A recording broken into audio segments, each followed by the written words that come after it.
Wasyukru ala ni'amillah. Salatu wassalamu ala rasulillah Sayyidina Muhammad wa ala alihi wa ashabihi wa mawalah.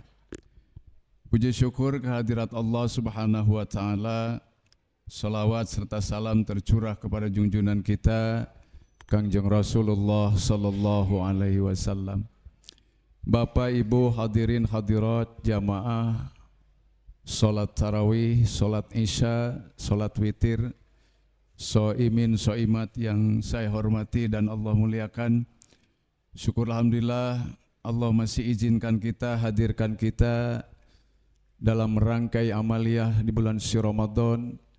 Dan alhamdulillah Allah sudah sampaikan di penghujung akhir kita bersekolah di madrasah Ramadan. Mudah-mudahan saum kita, amaliyah-amaliyah yang sudah kita rangkai semuanya dikabul Allah subhanahu wa ta'ala. Amin ya Allah ya Rabbal Alamin. Bapak Ibu yang dirahmati Allah, ada pesan untuk kita selepas dari Ramadan nanti, bahwa dikisahkan Ijajil, bapak moyang iblis, itu akan merasa bersedih dan penuh kekhawatiran manakala umat Rasulullah yang tuntas menunaikan Ramadan kembali keluar dari Ramadan dengan membawa dua hal.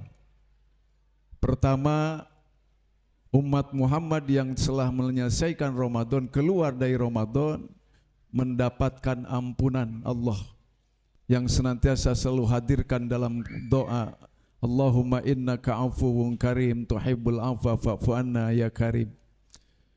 Ini yang ke satu. Yang kedua, kekhawatiran Ijajil, bapak moyangnya iblis, umat Rasul keluar dari Ramadan, khawatir yang telah dididik oleh Ramadan dia menjadi seorang yang gemar berderma, menjadi ahli sodako, keluar dari Ramadan masih tetap ada.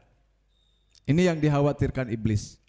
Maka dari itu hadirin kaum muslimin, ingin saya sampaikan kepada Bapak dan Ibu bahwa ada 4 pesan iblis kepada setan untuk ditanamkan kepada umat manusia dalam menggoda. Terlebih lagi kepada umat yang baru menyelesaikan Ramadan. Apa pesan iblis kepada setan untuk ditanamkan kepada manusia atau umat Rasulullah dalam menggodanya? Pertama, goda umat Muhammad yang keluar dari Ramadan dengan 4 hal. Kata Ijajil, cukup untuk kita bersama mereka, menghantarkan mereka dan bersama kita ke dalam jurang api neraka. Itu kata iblis. Cukup dengan 4 hal ini. Pesan yang pertama, goda umat Muhammad yang keluar dari Ramadan ketika mendapatkan milik rizki dari Allah berapapun besar kecilnya, goda tanamkan untuk selalu dimakan sendiri. Goda umat Muhammad sina dahar sorangan, kalau bahasa Sundanya. Gak mau berbagi. Padahal di Ramadan begitu ringan tangannya. Dididik oleh Ramadan lewat zakat, dididik oleh Ramadan lewat memberikan makan kepada orang yang mau berbuka, besar pahalanya. Dididik oleh Ramadan untuk gemar bersodako. Nah, keluar di Ramadan goda supaya dia selalu makan sendiri. Sina barang dahar sorangan. Nusok barang dahar sorangan naon, Pak? Nyemot. Ku bapak alungan pisang, tewak kuno kanan, tewak kuno kiri. Masih belum kena tewak ku sungutna. Masih kena dikasih tewak ku tangannya, apa ku kakinya. Padahal di sampingnya ada anaknya, ada uaknya, ada bibinya. Gak mau berbagi. Saeta nyemot. Naudzubillahi min dalik. Nah, kalau ada sifat seperti ini, jangan ada pada kita. Goda supaya sina barang dahar sorangan. 1. Yang kedua, goda umat Muhammad yang keluar dari Ramadan. Ini dididik oleh iblis kepada setan untuk digoda supaya bakhil lagi, supaya menjadi orang bakhil. Apa yang kedua pesannya? Goda, sina bager ka batur, koret ka dulur. Jadi lamun aya urang nu bager ka batur, koret ka dulur, ini kena jebakan pesan iblis kepada setan untuk menggoda. Ka batur mah bager. Sahiyun li ghairi wa bakhilun li ahli. Bager ka batur, koret ka dulur. Ketika seorang adek meminta atau meminjam uang kepada kita, begitu susahnya. Tapi kepada orang lain begitu ringan. Kita membantu memberi. Tapi ketika adek sorangan, lancek sorangan, bibi sorangan, minjem susah. Pelit kadulur. Sedangkan Rasul menganjurkan yang paling utama sodako itu bukan kepada orang lain dulu. Tengok kanan kiri, atas bawah, siapa? Kerabat, keluarga. Bersodakohlah kepada kedua orang tua. Itu yang pertama. Dari kolot mah rek menta ka anak teh berat nyalangapna. Boro-boro menta nginjem ge berat. Sing hideng. Sebagai seorang anak kepada orang tua. Sing bager ke orang tua. Nah apalagi punten, yang ringan saja kepada sekarang, ibu-ibu sekarang lagi sibuk bikin apa? Kue kan? Bikin kue di toplesan, jang saha? Jang batur tamu. Giliran salaki menta diberen utarutung. Ainu alus jang saha? Jang batur. Belum tentu ada tamunya. Anak sampai nangis jerit-jeritan minta kue, dikasih bubuknya, dikasih yang tutung, yang bagus-bagus masuk toples. Buat siapa? Buat tamu. Mending ada tamunya. Siapa tamu? Orang lain. Salaki siapa? Suami kita. Anak siapa? Anak kita. Dulu kan yang bagus-bagus untuk suami dulu. Nih di sini nampak nih kalau ada bager ka batur, koret ka dulur, mun aya. Berarti kita terkena jebakan pesan iblis kepada setan, tanamkan dalam menggoda. Cukup menjadi orang bakhil itu tandanya. Yang ketiga pesan iblis kepada setan dalam menggoda, yaitu goda umat Muhammad yang terutama yang baru keluar dari Ramadan, biarkan dia selalu menyimpan pakaian yang sudah lapuk untuk tetap disimpan. Sekarang pulang Bapak tengok ke lemari ibu terutama, berapa banyak pakaian yang tidak dipakai tapi tetap disimpan, tidak dikeluarkan. Kalau pakaian yang lapuk yang sudah tidak dipakai tetap disimpan sampai haul 1 tahun dan nyampe nisab 93 gram emas, wajib dikeluarkan zakatnya pakaian yang disimpan. Kalau pakaian dipakai walaupun sampai nisab tidak wajib dikeluarkan zakatnya.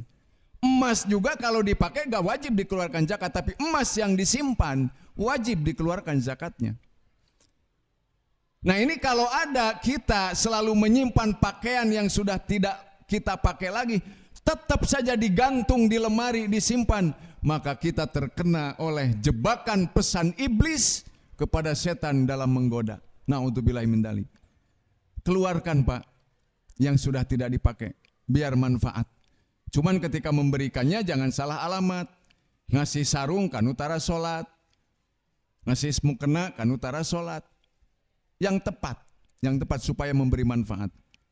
Dan terakhir, pesan iblis kepada setan dalam menggoda, tanamkan kepada umat Muhammad terlebih lagi yang baru keluar dari Ramadan, yaitu apa? Dia senantiasa selalu apa? Menumpuk-numpuk harta. Dan kata Rasul disinggung kaitan dengan masalah numpuk-numpuk harta terjadi bukan kepada anak muda. Tapi yang biasa menumpuk-numpuk harta itu adalah orang tua. Orang tua. Makanya jangan heran kata Nabi, ada 2 perkara yang ditakuti oleh orang tua. 1 takut mati, 2 takut kehilangan harta. Makin tua bukan makin sederhana, bukan makin qoni'an bil yasir, merasa cukup yang ada, tapi malah menumpuk-numpuk harta, seolah-olah akan dibawa pulang. Padahal harta yang akan dibawa pulang itu adalah harta yang kita sodakohkan. Setan tahu persis kenapa yang digoda itu adalah dipesankan itu masalah sodakoh. Karena ketika seorang mayit baru lepas ruhnya dari jasad, meninggal, Dia ingin kembali kepada Allah walaupun hanya sesaat. Hanya untuk apa?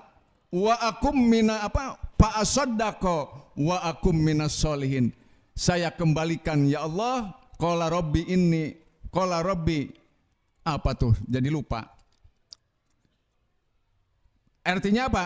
Ya Allah, tolong saya kembalikan walaupun hanya sesaat ila ajalin qarib.